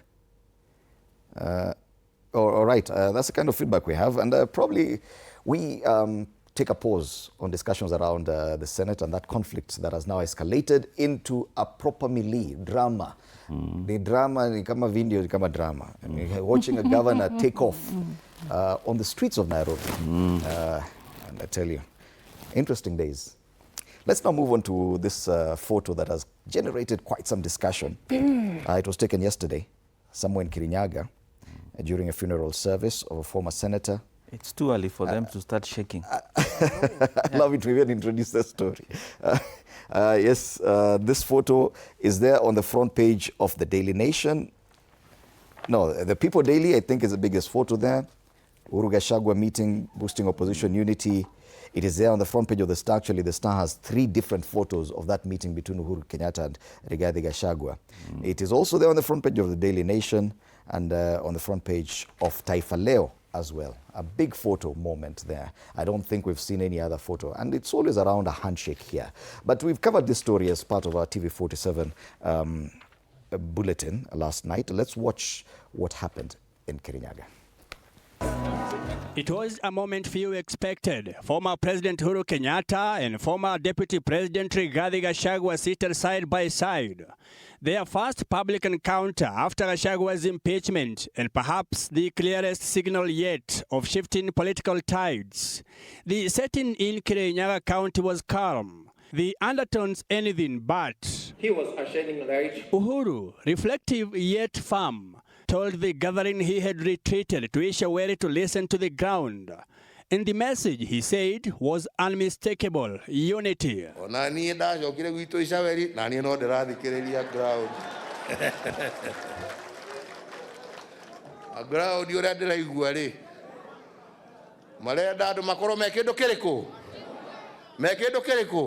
In a subtle but pointed reminder, the former head of state revisited his 2022 remarks on the country's direction then, drawing laughter but also prompting sharp reflection.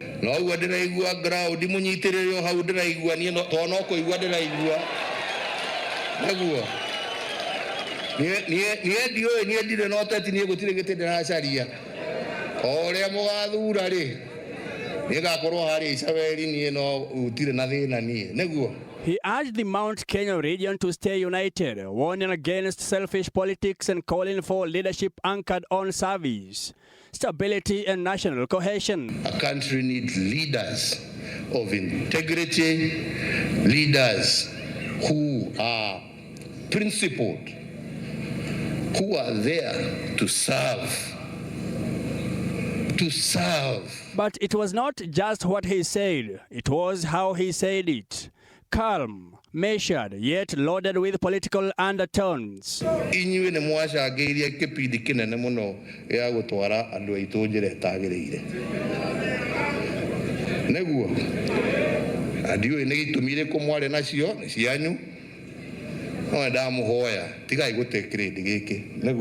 Just meters away, Gachagua watched, nodding persistently. But this came after he had struck a defiant tone. Wakisema ati Uhuru Kenyatta rais wetu hawezi fanya kazi za Rigiji.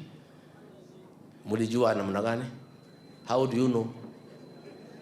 Let me tell you, Kasongo, where would you sisi? Declaring that no force could come between him and Uhuru Kenyatta, Gachagua signaled a renewed political bond, one rooted in shared regional identity and now possibly shared political destiny. The fact tulikupatia kura, unafikiria wewe unatujua. In fact, you think you are one of us. You are not. You don't know us. You don't know us. Behind the scenes, calls for unity intensified, with former PS Karanja Kibicho urging opposition figures to close ranks and positioning Uhuru and Gachagua as key players in potential new political dispensation for the country. He wants you to know that this country is going through a lot of tribulations. Tuko kwa ground. Na watu, Your Excellency, half of them jioni hawatakuwa na chakula ya kukula, not because they don't work hard. Raila Amolo Odinga told people in ODM ya kwamba mwache kuzungumza mambo ya two term. Alisema wazi ya kwamba hakuna mambo ya two term. Tukikosa kuungana ndivyo kwa kila kiti tusimamishe mtu mmoja, na ndivyo hiyo kura ya one term ijaze bunga la kitaifa, ijaze watu wa one term. But seeing you, I'm very optimistic that even Nuo Nyanza will be like every other part of this country, from Mandera to the lake. The symbolism was unmistakable. Two leaders once separated by politics, now sharing a platform, a message, and possibly a future. As factions like Linda Mwananchi and the United Opposition Alliance converge, and as the 2027 race looms on the horizon, Wednesday's high-stake political theater may well mark the opening chapter of a new alliance. Mike Kagwongo, TV47, Nairobi. Yes, one of the biggest critics of retired President Uhuru Kenyatta is here with us. His name is Robert Alai. You've been accused on Twitter of tweeting more about Uhuru Kenyatta than anything else. Now seeing that... What did I tweet? Yesterday, did I tweet anything? I never even spoke about this thing because it is very inconsequential to me. That's symbolism, and seeing Uhuru's name, Uhuru's photo back, and him saying Anaskiza ground. You are one of those people who are really opposed to his involvement in the current politics. I think that these people need to tell people what their true reason for hating President Ruto is, because it's not that he's doing anything bad. He's not doing anything worse. In fact, Uhuru was doing extrajudicial killing, worse way, and was stealing. There's a tranche of Eurobond which never touched the treasury. These are reports which I have not generated from my own head. People have called even to question even how Northlands was built.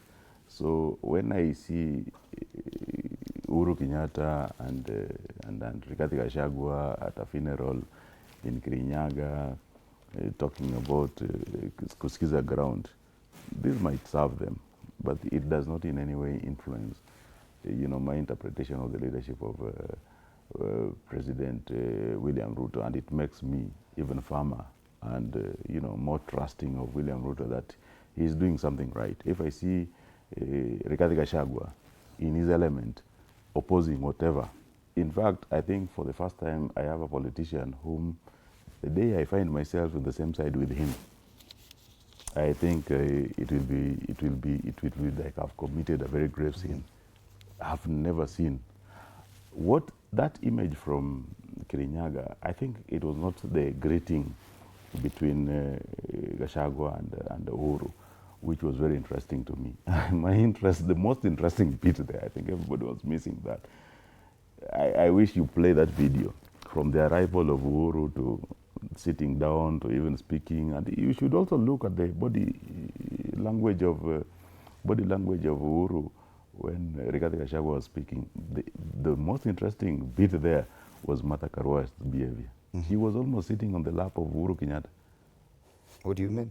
Look at her behavior. Like she became so, so jilted and excited around the when you arrive at a political function, that commotion and the melee and everything, and Martha Karua was almost holding Uhuru tight and, you know, whispering something with the ears. When Uhuru sat, I thought it was going to end. From all that, I got to gather a lot of things which are very interesting, and I might not say them on the platform, you know. So. But the retired president has been said to be sending mixed signals on where he really stands in the current political alignments. Is it now clear? I don't think that he has sent mixed signals. I will not accuse him of that. From day one, I said, even when Uhuru-Gachagua was still deputy president, I said, and I repeat, Jeremiah Kioni, Martha Karua, Uhuru-Gachagua, Uhuru Kenyatta, these people are on the same side.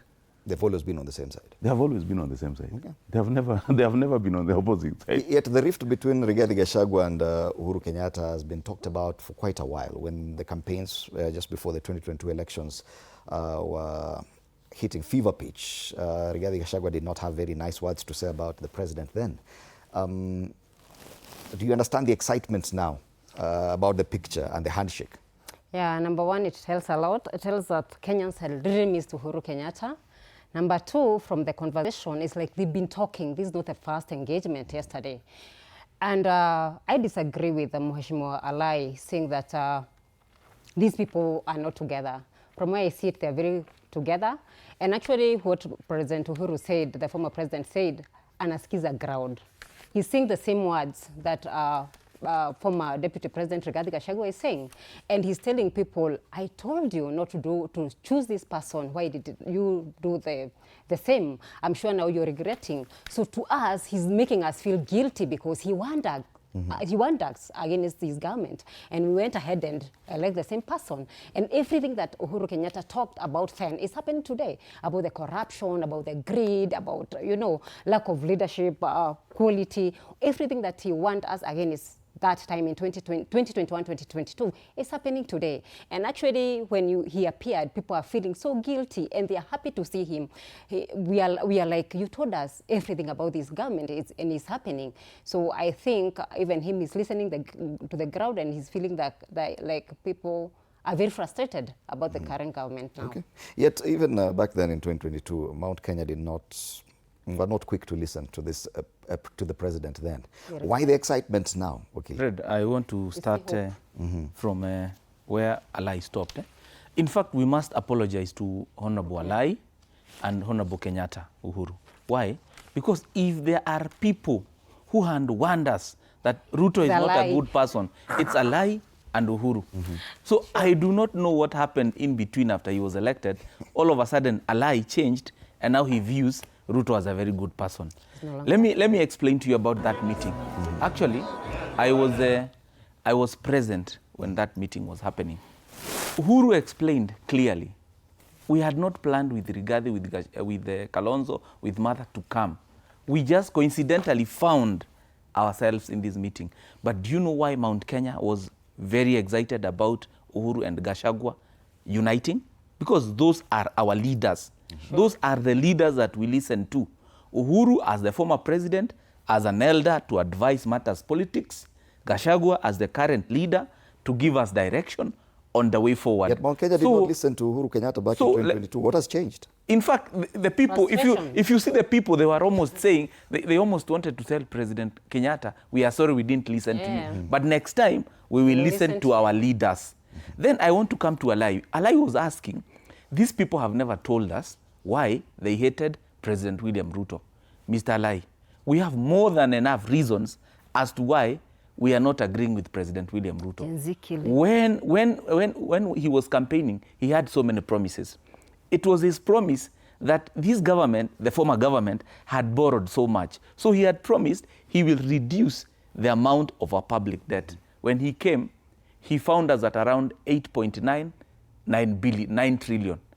Right now, within a span of only 3 years, he has borrowed more than 3 trillion. More than 3 trillion. So, in fact, he has done the opposite of what he was promising. Number two, about our farmers, he had promised something called minimum... guarantee minimum return. It's called what? Guarantee minimum return. Yes. Right now, go to the farmers who do coffee, who do tea, who do milk. The situation has become worse. This president had promised that in every open space and market, there will be Wi-Fi.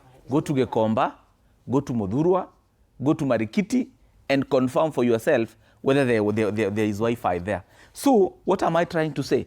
This president had promised to do 200,000 houses per year without taxing us the way Uhuru was doing it. Uhuru was actually building houses, but there was no housing levy. So he had promised 200,000 houses per year. So we are in the 4th year. So we are supposed to be finishing 800,000 houses, almost 1 million. Where are those houses? It's only 5,000 which was complete here in Mukuru. Others are just being built, being taxed, but we don't even have 20,000 that are complete. Manalai, do you understand this level of excitement? Because clearly there is excitement. Lastly, before he talks, lastly, before Alai goes, he had also promised us that he had been mishandled by Uhuru for far too long. He promised, when I get to power, I will not mistreat... Wait, Alai. I will not mistreat my deputy president. Let me finish this point. Yes. I will not mistreat my deputy president the way I was mistreated. In fact, instead of mistreating him, he kicked him out. He chased him away. And chasing even Kenyans. Kenyans. It comes at a very interesting time when even President Uhuru Kenyatta, President William Ruto rather, has toned down on his attack against his predecessor. Yeah. So what does this mean for the current political alignment? The current president does not appear eager. The president of Kenya doesn't have to be good to Uhuru Kenyatta for him to support him. I think he has gone out of his way to try to mend fences and even undo the wrongs regarding Gachagua himself did to Uhuru Kenyatta. He has taken responsibility as the president, but there's nothing President Ruto will do which will make Uhuru and Gachagua happy as long as he still deals with Nyanza. As long as he still brings development in Nyanza. It is very interesting. Oh my goodness. Can you just let's allow him to speak. I'll come back to you. Okay. Can you just give me time to speak? Because I'm a very calm. This is my shemage. She has a stake in Nyanza. Yeah, so she has to listen to me because I'm the one who is taking care of her now. Okay. Yeah, so there's nothing President Ruto will do which will make them, as long as it still brings development. Kenyan politics is structured in such a way that we make it our business to ensure development doesn't go to Fred for Alai to benefit. And for the first time, we have a president who says that Alai can benefit and Fred benefits at the same time. Why does our Anne lose for Alai to benefit? If you go to the development, even though the affordable housing, it is happening more in central Kenya than anywhere else. So you're saying Uhuru Kenyatta cannot work with William Ruto because William Ruto is taking development to chance? That is the only frustration. That is the only agreement. For the first time, we have a president who is being criticized not on the common mwananchi issues. Imagine somebody saying here, kwamba alisema kwamba hatachukua deni. Lakini these people are saying that hatachukua deni, left the biggest deni. Kibaki left us just north of 1 trillion with deni. This guy brought us to close to 10 trillion. Ruto, in fact, has taken less in 5 years than compared to Uhuru. He has not finished 5 years. So he has not finished, yes, but he has stabilized the country. The countries who are at our level defaulted. Kenya has not defaulted. All the countries which were at our level, can we just at least appreciate the president? Okay. I know that, for the first time, nobody's talking about the cost of. We are in the middle of a fight in the Middle East and oil is not rising. In fact, if Uhuru-Gachagua or Uhuru-Kenyatta were anywhere near the presidency today, fuel would be 300 bob. Okay, and I know you're itching to respond to what he has said. I love this. But let me tell you one thing. As a member of UD, I was... Let me tell you, I'm coming to you. Let me tell you, and I've said this and I've said it several times. If Uhuru-Gachagua, God forbid, becomes part of the presidency, as a deputy president or a president in the near future, the first victim will be these people. Wow. The first victim because his kind of politics is not rooted in any development which is going to be inclusive in this country. All right. Final comments. We should be out in the next 5 minutes. I want to remind Honorable Alai, I was in UDA 2022 and we went around telling people about the manifesto of UDA, and we had 9 strong pillars. Talk of them: infrastructure, health coverage, youth employment. But it's unfortunate. So you're part of the team that really criticized. Well, of course, I was in team Uhuru Kenyatta. No. I was in team William Ruto then. But unfortunately, this is the 4th year. There's nothing that has been done on the ground. There's no youth employment. The cost of living has really gone high. The health, for example, I can talk of health because I'm a medical practitioner. I can tell you for sure, SHA is not working. Tell him to go to Kenyatta Hospital. As much as even basic food, patients are lacking food. SHA is not working. Even paying dialysis for those patients who have chronic illnesses, they are suffering. Maternity is not paying. I told you, for the first time, the government is commercializing giving birth. You remember during Uhuru time, like I said, there was Linda Mama. Mothers used to pay only 500. They get in, they give birth and go home happily. Unfortunately, today, if you don't have 9,000 and you're not a member of SHA, you can't give birth. And that's why women now, they're giving birth in their homes. And we're experiencing a lot of maternal mortality rate. And I said it. Education, again, there's a lot of corruption. We don't have quality education today. Agriculture, the same. There is expensive and high taxation of agricultural produce.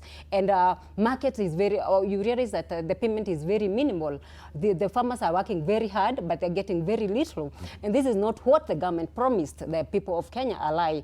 All the promises, they are not done. Okay. Actually, I would tell you, I don't think there'll be any change, because we've remained only 1 year to take one William Ruto home. 17 months to go. Final comment. Thank you very much. You know, Honorable Alai is a person I hold in very high regard. I have not known him as a result of being the MCA for Kileleshwa. I knew him as an activist. I knew him even before he was elected.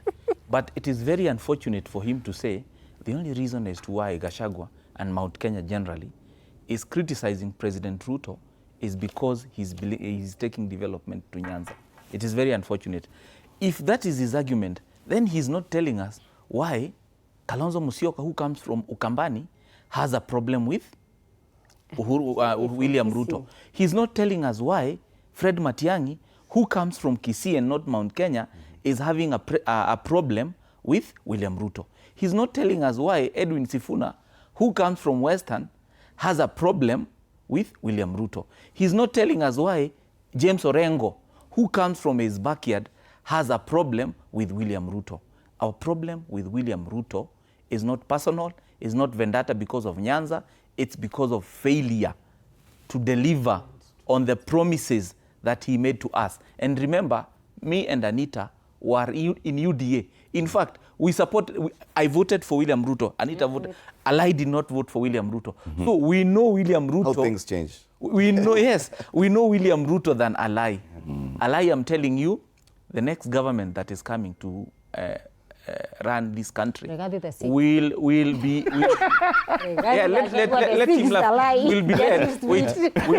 led by Rigathi Gachagua, Kalonzo Musyoka, Matiang'i, and his colleagues.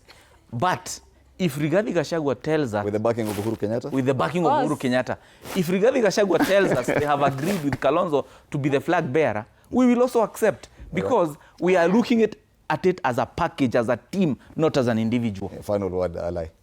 No, thank you so much. I think that it is very interesting to hear that. The only biggest frustration I came with from this funeral is that Orengo said there was always a plan to ensure Baba was dead.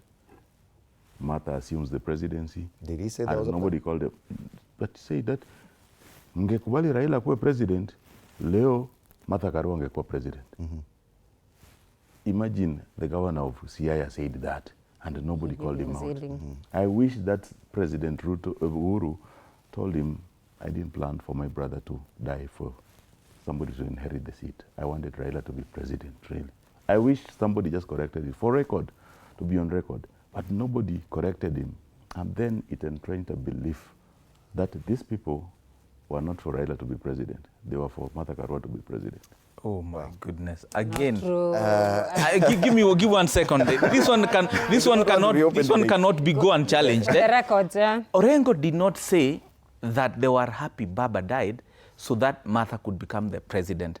What Orengo was simply saying is that now that Baba went, if Baba went with Martha as the deputy president, it would have natural course that Martha would have become the president. Even now, even if Ruto was to go, Ruto is human, he can go. If he was to go, who would take over? It's natural, the deputy president. So please, let's stop misquoting Orengo. All right. Thank you so much, Wakili Boniface Nyamu. Anna Thumbi, who's a nominated MCA, and Robert Alai, who's the MCA Kileleshwa ward. We don't call them nominated, we call them special elects MCA. Asanteni sana for your time at TV47. As we took a look at the headlines today, once again, a quick look. Of course, that very interesting photo has dominated the headlines on the front page of the People Daily. Wanazungumzia hiyo picha ya Uhuru Kenyatta na Rigathi-Gachagua. Matiang'i just looking on. Uhuru-Gachagua meeting boosts opposition unity push. That's a People Daily, and they ask a question. Are they sending signals? It's the same picture, actually 3 of them on the front page of the Star, but the headline on the front page of the Star is Rot, Rats and Raw Sewage Inside Broken Prison System. Chunga sana usiende jela. Mambo ni ngumu upande hiyo. Yes. Haven of corruption, that's a headline on the front page of the Standard this morning, and nothing to do with that picture, but that picture again appears on the front page of the Daily Nation. Signs of a handshake, elusive truce. They talk about the relationship between Rigathi-Gachagua and retired President Uhuru Kenyatta. On the Business Daily, payslips blow as Mbadi holds back tax cut plan. He had promised watu watapata pesa. Haiko. Robert Alai was with us yesterday somewhere. Ndoto telezi ya Kenya Kwanza ndio habari kuu kwenye ukurasa wa mbele wa gazeti la Taifa Leo. Ladies and gentlemen, that's a state of the nation. After the break, we switch gears and talk matters, other issues which Ann Odida will be having a guest in studio on. My name is Freddie Ndumuli. Good morning.